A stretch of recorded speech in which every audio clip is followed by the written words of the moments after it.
Good afternoon and welcome to Volunteering Victoria's webinar series. Today's webinar is about the LOHVE Network Capability Framework. We all know volunteer managers are highly skilled, but we still find that volunteer management is valued and remunerated differently across different organisations. And so recently the LOHVE Network was funded to look at how we can put this in the context of a capability framework for the health sector. And I'm thrilled to be joined by Kerryn Mitchell and Rachel Winterton to talk about the process. I'll introduce them in just a minute, but I have just a few housekeeping notes. If you could please keep yourself on mute during the webinar. You will have an opportunity to answer questions at the end of the webinar, and I'd encourage you to post any questions or comments through the chat box, or say hello to any other participants. And this webinar will be available to stream on Volunteering Victoria's website. I'd also like to acknowledge and pay my respects to the traditional custodians where I'm living and working, the Boonwurrung and the Wurundjeri people of the Kulin Nation, and pay my respects to elders past and present. For anyone who would like to acknowledge the traditional custodians where they are, please feel free to use the chat box also. So without further ado, let me introduce my two guests. First of all, we have Dr. Rachel Winterton, who's a Senior Research Fellow with the LOHVE Rural Health School at LOHVE University. Her research focuses on experiences of ageing in rural and regional communities and how rural places can support older people's health and well-being. Rachel is internationally recognised for her work on the role of volunteering in supporting rural older people's health and well-being, and she's particularly interested in understanding how volunteers are employed, supported, and managed within the health and aged care sectors. So we also have Kerryn Mitchell with us today, who's worked in community-based services for more than 25 years with the Red Cross Hanover Welfare Services, and over the past 15 years as the Volunteer Management Coordinator at North East Health Wangaratta, a medium regional health service. Volunteers have always been at the core of her responsibilities.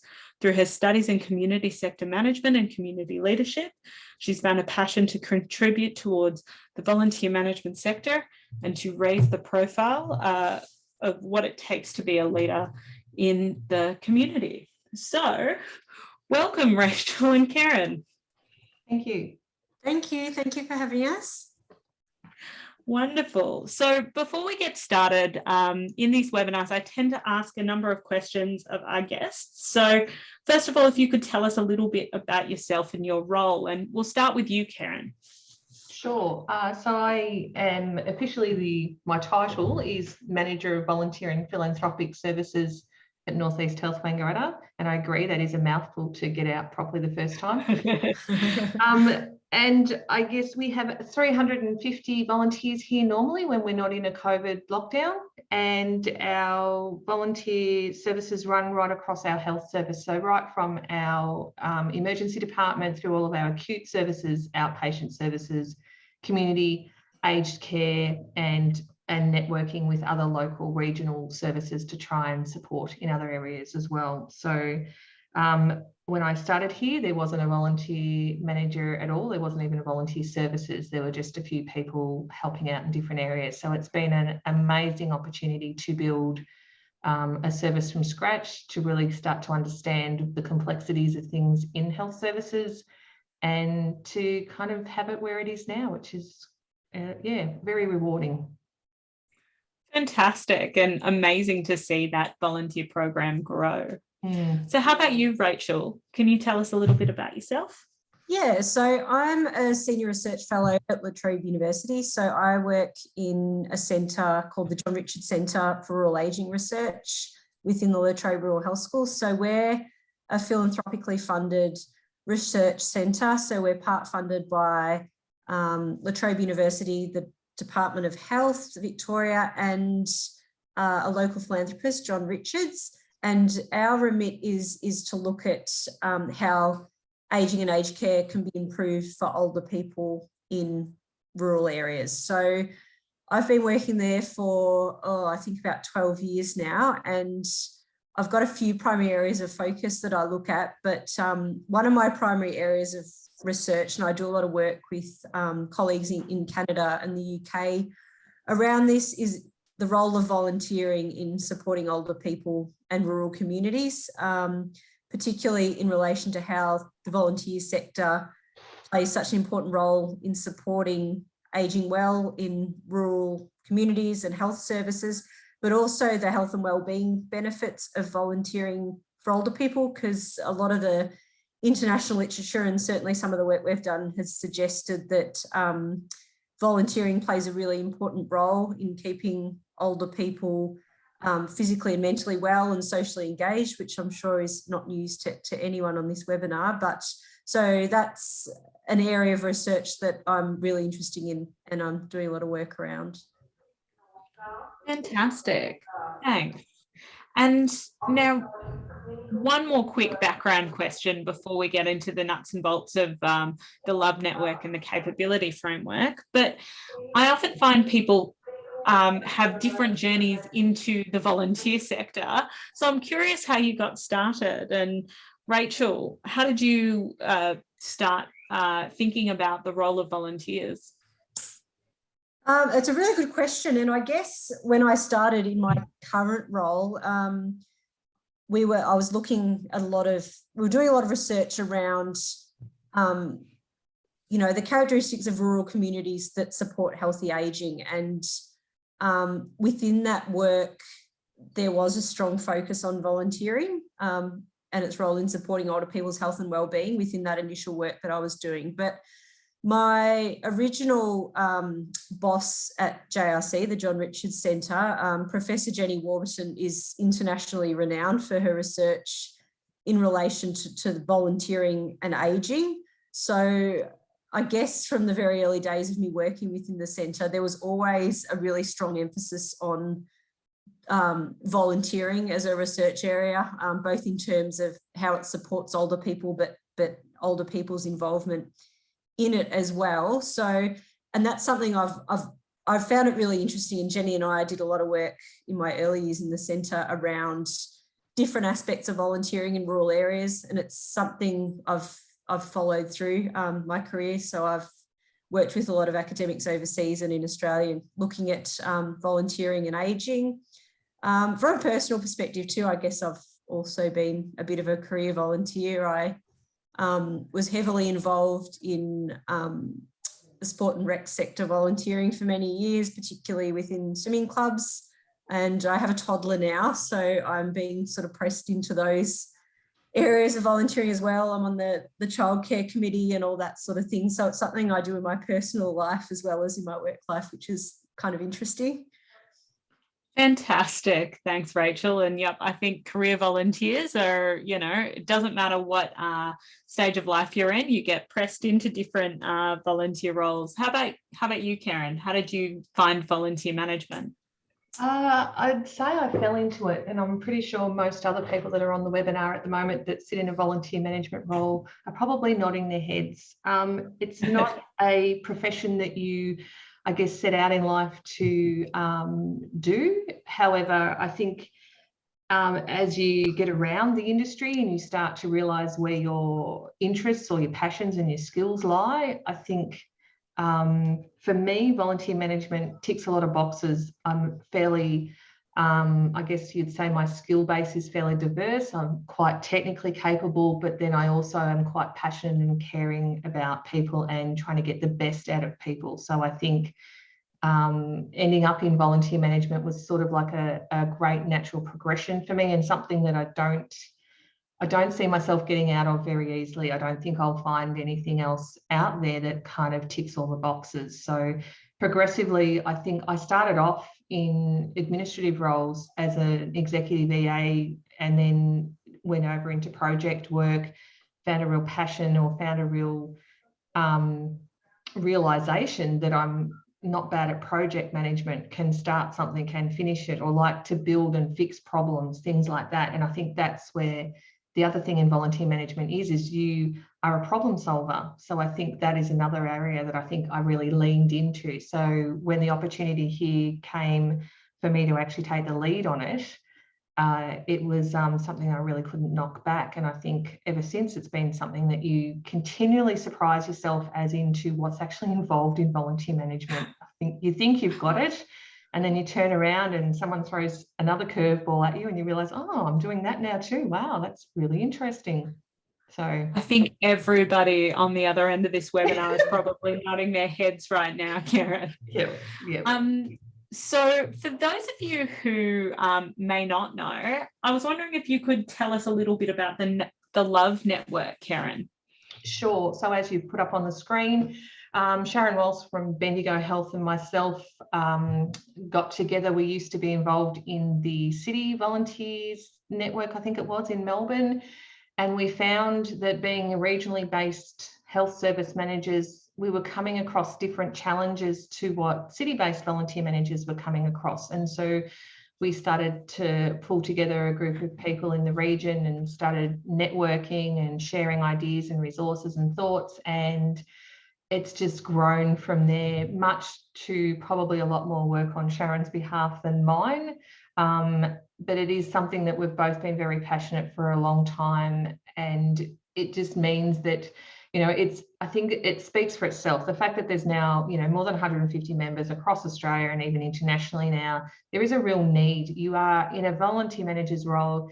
It's a very unique role, and it's something that you don't find. There are many of you in the same organisation doing the same job. So you need to find a connecting point outside of your organisation to be able to problem solve, share resources, ideas, plans, challenges, frustrations, everything. I think it's a really great network from that point of view. And I think that's why it's lasted as long as it has, is because it really is a no holds barred, boots and all, share everything with each other, and really be supportive to each other. So yeah, so that's where we're at the moment. And from it, we've ended up with what we're talking about today, a fantastic benchmarking program that Sharon runs, and other things that have filtered off from the network. So it's been an amazing achievement. You know, we ended up on the I want to call it the SOP, and that's not right. The statement of priorities, I think you're talking about. That's what I'm talking about. Thank you. So little things like that we start to realize that, wow, we've actually started to make an impact. This network of a lot of people has started to influence some change in the industry. So something that we can all 150 of us be very proud of. So that's the network. Fantastic. And look, for those of you online who may not be quite across the health sector, the statement of priorities is, I guess, a set of health directives around things to focus on in, I guess, a health setting. And do interject if I'm, I guess, characterising that wrong, Kerryn. But if you have any questions about that or other projects that LOHVE has done outside of the capability framework, perhaps best to hold them until the end. But to get into, I guess, the nuts and bolts of what we're talking about today, I'll go back to you, Kerryn, because, you know, you really were there for the start of this project journey. So what was the project? What was the driver for creating the capability framework, and why did you ask for funding? Sure. So another role I had in this area, to give a bit of context, was I was managing our pastoral care service, or building our pastoral care service in this organisation. And as part of that, we were interviewing and employing people and figuring out what the service model looked like. And I was given a capability framework for pastoral care managers. And I took one look at it and went, wow, this is amazing. Why don't we have one of these for volunteer management? It sounded like a bit of a no-brainer to me. So that was I guess, the original light bulb moment. And we took it to the LOHVE network. We started talking about it and trying to figure out how we might come up with what we thought we needed in our profession. And so it was really about an overarching guiding document that could be used to support and build and ensure that you have the right people employed in volunteer management roles in health services with the right skills, the right resourcing, you know, all of those different elements that make up a really good volunteer service in health. So that was, I guess, the the why start the project. I mean, anyone who sits in a volunteer manager's role knows it's an immensely complex job. You're not just a HR department. You're not just a service development department. You're not just a marketing department. You're not just a function guru, celebration hero. You're not just a counsellor. You're a many pronged tool of trade to have out there to run a service. So it really made a lot of sense to start looking at some sort of overarching document that would help organisations understand what's involved, and also if anyone who's new into the industry or into a role to understand what's involved. So that was the starting point. Fantastic. And, you know, certainly after all of your experience with the benchmark survey, Yes.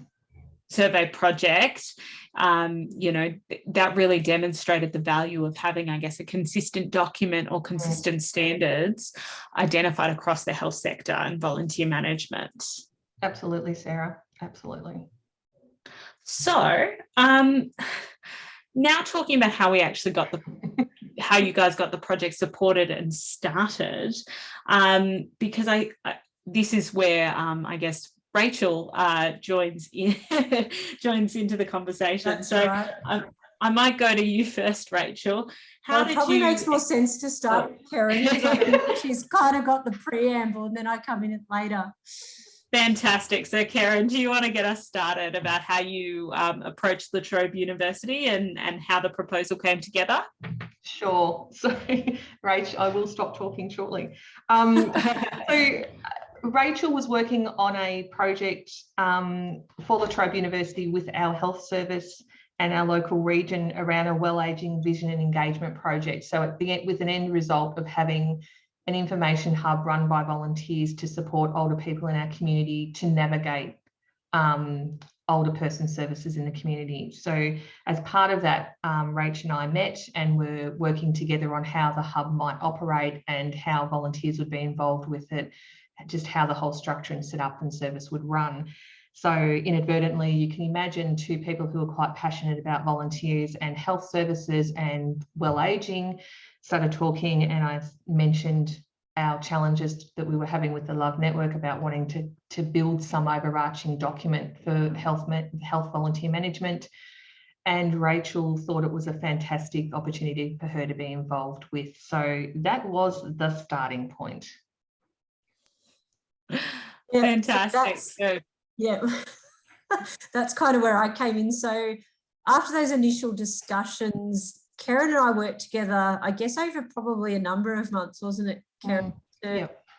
I guess develop up a proposal for what developing a capability framework might look like in terms of, you know, the value proposition of this for whoever might fund it. In this case, we were approaching the Department of Health and Human Services. So it was really about identifying, well, why do they care about this? You know, what are the boxes we need to tick for them to think, yes, we absolutely need this. Why don't we have one already? So a lot of that initial work was really around kind of developing that value proposition for whoever was going to fund it, but also just working out how we would do it, just in terms of what information we needed, how we would collect that, and what the outcomes would be. So once we developed that initial proposal, which went back and forth between us many times with some input with other members of the LOHVE network as well, we approached the volunteering team at DHHS for some initial meetings where we sort of said, look, this is what we want to do. We want to develop this capability framework. We want to do some research to support the development of the framework as well, so that can be, you know, 100% evidence-based. And basically, this is why we think you need this and why we think you should fund it.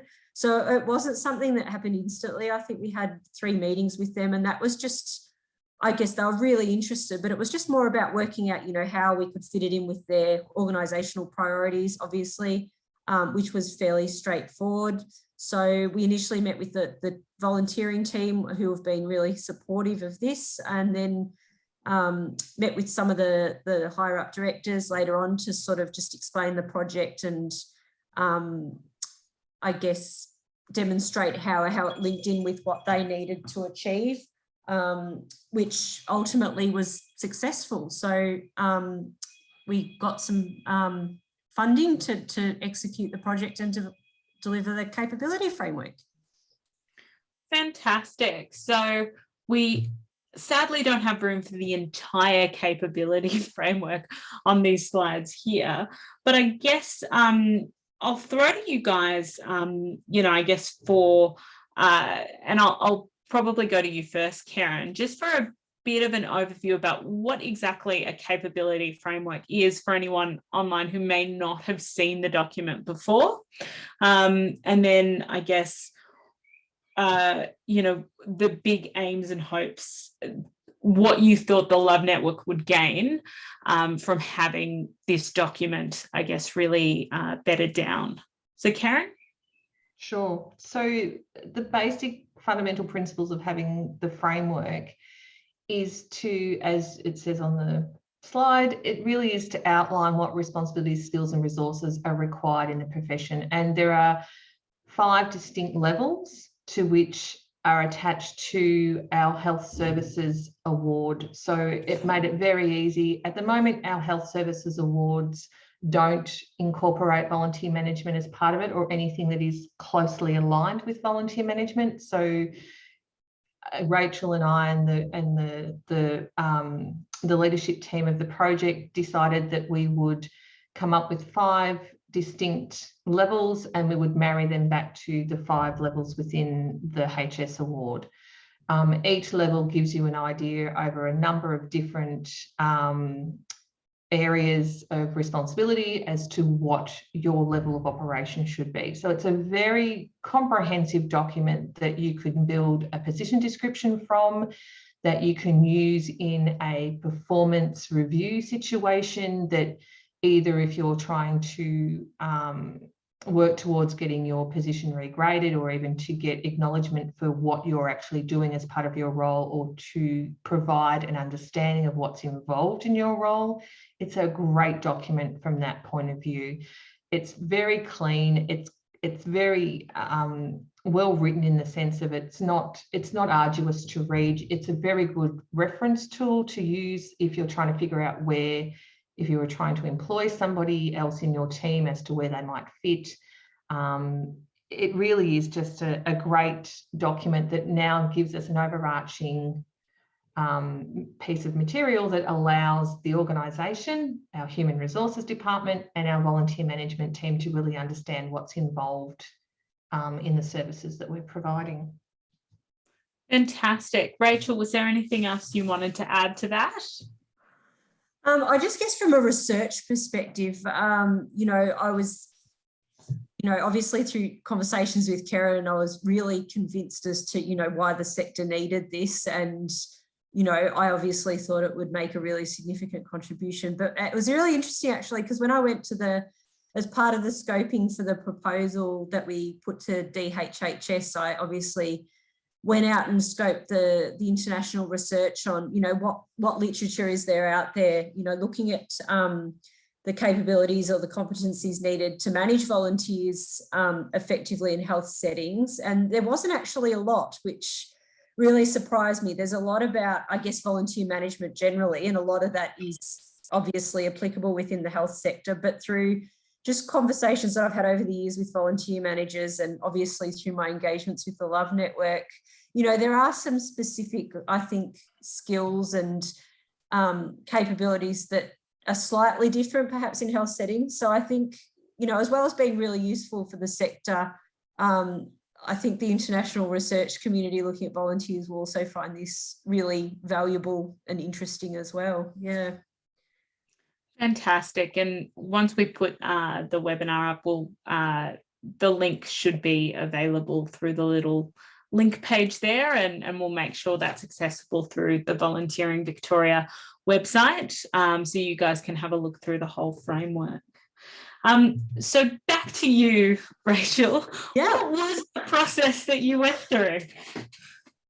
Well, it was a really comprehensive process in the end, which was really good, actually, because we could be really confident at the end that we'd canvassed the views of everybody, and that volunteer managers in health that, you know, really shaped the document. So we had a couple of different stages to the development of the framework. So first we went out and surveyed 65 volunteer managers in health about the importance of general volunteer management competencies within the health sector. So we used an existing survey around the types of competencies that are required to manage volunteers generally. And so we asked about those. So we were able to identify, you know, which of those were particularly relevant within the health sector. We then followed that up with 25 more detailed interviews where we spoke to diverse health volunteer service managers, so rural, regional, metro, about some of the things that they thought were really important in terms of managing volunteers, specifically in the health sector, so that the competencies that they thought were important.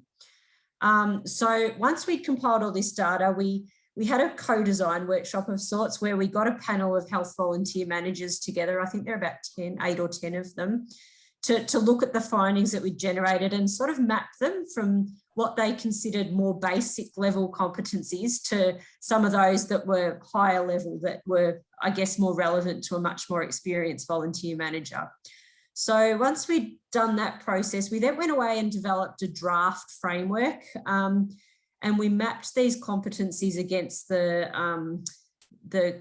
Victorian Public Health Sector Classification System, the managers and administrative workers criteria, which was the award that many of the volunteer managers were employed under, because we asked about that in the survey. That draft was then workshopped with our reference group. So we had a reference group for the project, which included ourselves from La Trobe University and representatives from the LOHVE network, obviously, Department of Health and Human Services, Volunteering Victoria, Safer Care Victoria, and Spiritual Care Victoria, who were the ones that developed the pastoral care framework that Kerryn was talking about earlier. So once we'd workshopped that and we'd sort of got what we were sort of confident was not a final version, but close to final, we then went back to the LOHVE network and we ran a Delphi survey with them just to check that all the competencies were where they should be in the framework. So we asked them to rank the competencies in order, and then we matched this against where we'd put them in the order, and we were really happy that it was pretty accurate. So there wasn't a lot we had to change. So that was the framework. But as part of this too, we also did a survey with health service volunteers. So we surveyed about 270 volunteers within 3 Victorian public hospitals. So we had 1 metro and 2 regional health services, about some of the factors that influenced their intention to remain as volunteers. The intention was to feed that into the development of the competencies, but because of the wonderful phenomena that was COVID, we actually ended up administering this survey much later, because obviously volunteers had been stood down for a period of time. We were sort of thinking, you know, is this a good time to be doing this? So we didn't actually get to feed it into the competency framework as much as we would like, but it is, we've done a separate report, and it's actually a really nice, I think, standalone piece of work that does reinforce the importance of good volunteer management, because that was one of the factors that influenced their intention to remain and their level of satisfaction, and also some of the competencies that we identified in the framework. Fantastic. Thanks, Rachel. And so what, I guess, did you find out? Do you want to break it down for us a little bit in terms of, you know, levels or, you know, areas of competency? What were sort of important things that came out of the research? Yeah. So as I mentioned, we generated 2 reports as part of this project. So the first was the one that I just talked about. So the one we did with the volunteers within the health services. So that report was called Factors Influencing Intention to Remain Among Volunteers in the Health Sector. So in a nutshell, volunteers' levels of volunteer engagement demonstrated the strongest relationship with their intention to remain volunteering within the health sector, which was followed by their level of commitment to the organisation. So the more committed they were to the organisation, the more likely they were to stay volunteering. and their level of satisfaction with volunteer management. So the more satisfied, I guess, they were with how they were being managed, the more likely they were to stay. In terms of the actual competency framework report, there are a lot of findings that came out of this. It's a really comprehensive report for those of you that have seen it. But essentially, we developed the competency framework as part of this that identified the 5 levels of competency for health volunteer managers, which you would have seen on the previous slide, that account for the different skills required and the level of, I guess, regulatory responsibility that volunteer managers are expected to have at various levels. And we were able to identify 7 distinct areas of competency that are required for volunteer managers in the health sector. So they were related to volunteer recruitment and selection, orientation and training, volunteer recognition and support, program advocacy, development of resources for the volunteer program, tasks associated with maintenance of volunteer programs, and also professional development. So both their own and professional development of their staff as well, and volunteers. So through, I guess, conducting the research that led to the development of the competency framework, we were able to, I guess, pluck out some interesting findings around, and I can't really go through them all in great detail because we'd need a lot longer than what we have here, I think, but just some really interesting findings around some of the challenges that health volunteer sector managers experience in terms of, I guess, building their competencies or making sure they're met. Things like the status of volunteering within health sector organisations was really challenging, just in terms of how that fits within health system funding mechanisms, and just in terms of, I guess, its respective importance in terms of the day-to-day activities that occur within a health organisation. The resourcing available to support the development of competencies, and also the availability and suitability of some of the opportunities that health volunteer managers to develop their competencies, particularly in relation to some of the challenges around, I guess, managing volunteers in a health sector environment in terms of, the stringent, things like infection protocols, the really strong regulatory environment around, privacy and safety, which is obviously within the volunteer sector generally, but can have real ramifications within a health sector environment. But also in terms of health volunteer managers working in rural and, regional too, but I guess rural and remote settings, in terms of how easy it is for them to access appropriate training and support to develop their competencies as well. So yeah, there's a lot more in the report, but that was some of the interesting things that came out of it. Absolutely. And it's always so great, you produce one thing but get to unpack so many other issues. And I know, I'm sure a lot of the issues or the challenges, unique challenges for volunteer managers in the health sector that you raised there have only been exacerbated in our current climate. So I'll just flag with everyone who's online that we're near the end of our formal questions. So if you have any questions, please do feel free to pop them in the chat box, and we'll pop our cameras on shortly so we can answer your questions face to face. But one more question, which was quite simply, were there any great surprises or stories that were generated throughout this report? And I'll go back to you, Rachel. Yeah, so I mean, the big surprise along the way was, as everyone will be saying about everything at the moment, was COVID, and, in terms of how it held us up with the project. But I think it was actually really beneficial in some ways, because particularly volunteers were more keen to engage. When we rolled out the survey with volunteers, I think most volunteers within health services were still stood down temporarily. So the survey was actually a really nice way, I think, and Kerryn can confirm or deny this, but the anecdotal feedback we got was that it was a really nice way for volunteers to contribute during that period. I think they felt like they were still connected in some way, which was really quite nice. Felt they could put a bit of input back in, which was good. Yeah, and it's sort of, I think, and some of the conversations I had with people who did the survey, who rang up for various reasons, they were saying, it's really nice to be able to, be looking to the future in terms of what's happening within volunteering too, because we're obviously not there at the moment.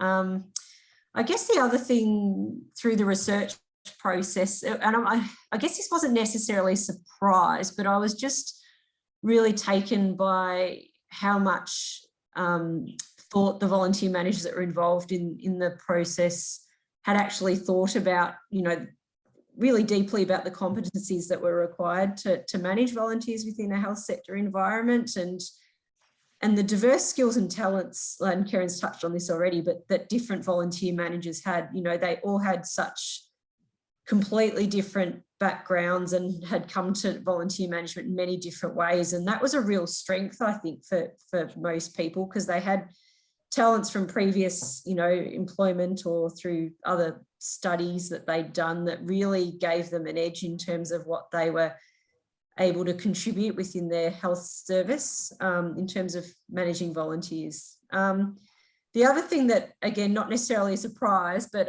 it was kind of interesting is, you know, resolution of conflict was the most important competency identified across all the sort of methods of data collection we did, the survey, the interviews that we followed up with.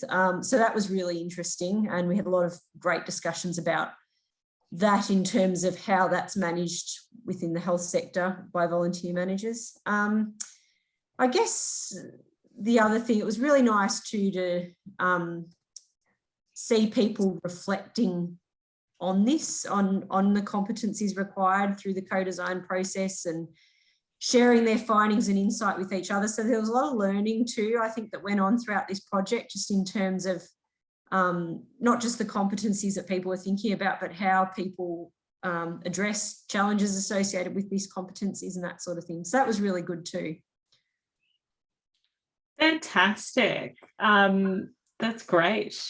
And then finally, I guess to ask you both, how do you hope the framework will be kind of used in future? And Kerryn, we'll go to you first. Sure. So I'm a fairly big dreamer, apparently, when it comes to this framework. I guess the small dream is that the framework is embedded into all workplace HR practices for recruitment and ongoing performance management in health services. So that's a reasonable sized dream, I think, for me to have. My big picture dream is, if I go a step further, is to have this framework adapted across all volunteer sectors in Victoria. If we go back to the original part of our funding agreement with the department, which Rachel was talking about before, part of the agreement that we had was that this is the starting block. So producing a capability framework for health service management is the start, but then it would be a framework that could be adapted and put across all volunteer sectors in Victoria. So that is part of my really big dream. And the final part, and if I get this, well, not me, but if we as a profession was to get this, to have our own industrial award that was specifically around volunteer management and all levels of staffing involved with it. That would be the absolute cherry on the top. And I don't think it's an unrealistic expectation. I think as governments become more reliant on volunteers and volunteer services in all industries that are community-based, I think it's a reasonable expectation to have. So that's from my point of view, what I'm hoping for. I am all for that dream, Kerryn, and I can tell you that we get a lot of questions at Volunteering Victoria, just quite simply because everybody's on different awards and subject to different levels, and you know that it would be such a wonderful thing for the sector to have a professional award in that way. How about you, Rachel? What do you hope? How do you hope the framework will be used? Yeah, I think my perspectives are probably quite similar to Kerryn's. I mean, I guess I'd really like to see some of the stuff that we were able to pull out through this process, and of course the competency framework full stop. I guess some of this to be considered in the upcoming volunteer strategy that the Victorian government are doing, just in terms of how some of the stuff that we've found through this process and the actual framework itself can feed into improving governance of volunteers and volunteer experience. So that would be something that I'd love to see. As Kerryn said, it would also be great to see other sectors pick up this framework and, you know, adapt it to their own unique sector context. I think it provides a really nice base for other sectors to look at it and go, okay, well, what's relevant to us and what's actually different within our sector. And I think it could provide a really nice talking point in relation to what is different across different sectors in terms of the distinct skills and but also the challenges too, I guess, in terms of managing volunteers across different sectors. So I'd like this, I guess, to be a foundation piece of work that can be used for other sectors, or to just go forth and actually think about, well, what do we need within our own sector? So yeah, I think that's not too dissimilar to what Kerryn said. Fantastic. Oh, yeah, Sarah, please. Can I just add a bit of context? So if we go back to Spiritual Care Victoria, because they are my guiding light in all of this, they started off with a capability framework. Actually, I think it was a competency framework that they developed at least 8 or 9 years ago, I think the original one was. They then reviewed it 3 or 4 years later, and on the back of that, they've actually got themselves aligned with an award. So it was a lot of work on behalf of Spiritual Care Victoria to make it happen, but they actually have got to that end goal. So I think it's really important to understand that it's not an impossible dream or something that I'm really quite out in, you know, way out in the stratosphere around. It is actually quite an achievable quest to want to get to. It's just a matter of getting our, I guess, voice heard in the right environments and to keep pushing and promoting our worth and our needs up through, you know, through Volunteering Victoria, through the Department of Health, through whatever other channels our volunteer managers work through, to try and make this happen. And I think what Rachel said before about the volunteering strategy, I think that's a really great place to start. So yeah. Yeah, and just to add to that too, I guess as part of the report that we did for the department, we did come up with sort of an implementation plan, if you like, for how it would look like if we were to roll out this framework within health services, just in terms of, you know, what would need to be done. But, you know, the anecdotal evidence thus far, I think within the LOHVE network, and Kerryn can probably talk more to this than I can, but, you know, people are using it already, you know, in terms of, you know, actually advocating and, you know, demonstrating what they need. Is that right, Kerryn? Maybe you want to talk. Absolutely. No, absolutely. Even before we had it finalised and officially launched, I know of at least 4 and 5, including myself, who have used the document to improve the service standing. So whether that was to get additional resourcing in the area or to actually have their position reviewed and either better remunerated or better positioned within the organisation. So yeah, great outcomes already. Fantastic, and what a great call to action to kind of finish up on. I'd really like to call out to anyone, both Kerryn and Rachel have such great brains. Please don't be shy if you have any questions. Now is the time. If you guys want to pop on your video, we seem to have not many takers at the moment. I might pop on my video. Does anyone else have any questions or comments for our fun presenters?